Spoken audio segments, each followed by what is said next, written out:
Tunar şəhid oldu. Tunarın 3 günü komissarlıqdan zəng vurdular ki, axşam saat 5-də hazırlıqlı Tunar bankomata gəlsin. Biz onlara məlumat verdik ki, Tunar şəhid olub. Deyirdi də, mən şəhid olacağım, az qalıb mənim ömrümə. Mən onun şəhid olmasını istəmirdim, amma olan oldu. Bugün 4 oktyabr 2025-ci il. Düz 5 il əvvəl 2020-ci ilin bu günü Ermənistan ordusu müharibə qanunlarını pozaraq döyüş bölgəsindən uzaqda yerləşən Gəncə şəhərinə raket zərbəsi endirdi. Döyüş meydanında ard-arda məğlubiyyətə uğrayan Ermənistan mülki əhalini hədəfə almaqla terrora əl atdı. Oktyabrın 4-də səhər saatlarında Gəncənin Əziz Əliyev prospektində yerləşən yaşayış binasının qarşısına raket düşdü. Bu zərbə nəticəsində ərazidə böyük dağıntılar yarandı və şəhər ilk mülki şəhidini verdi. Səhər saat 10-a 5-10 dəqiqə qalmış bu radələrdə Tunar evdən çıxdı. Tunar əsgərlərə yardım aparmaq məqsədindən evdən çıxmışdı. Getdi, 11-ə 15 dəqiqə işləmiş, 20 dəqiqə işləmiş. Bu momentdə elə bil bu gürültü səsi gəldi. Bu gürültü səsi çox güclüydü. Bütün hamı elə bil cəmaət təlaşa düşdü da, qorxu içində idi ki, bu nə idi? Gözlənilməz bir hadisə oldu. Hamı kimi biz də, mən də çox qorxdum. Bildik ki, ermənilər ateşə tutub Gəncə şəhərini. Tunara zəng eləyirik, telefonu çağırırdı, cavab vermirdi. Ona görə də Tunardan çox narahat idim. Çox axtardıq, bütün xəstəxanaları, hər bir yeri Tunarı tapmadıq. Nəhayət ki, saat 3 olardı bu vaxtı.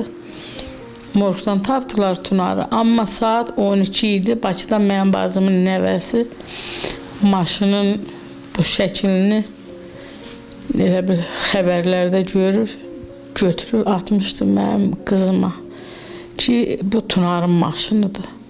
Hadisəni, Tunarın bu belə itkisini, acısını, ağrısını mən hər dəqiqə, hər gün yaşayıram. Çox çətindir mənə. Tunar özü o qədər həyat dolu idi, həyat eşqindən yaşayan bir uşaq idi. Amma onunla baxmayaraq vətəninə, torpağına da bağlı idi. Tunarı hərbi komissarlıqdan qeydiyyata almışdılar bu hadisədən bir neçə gün əvvəl.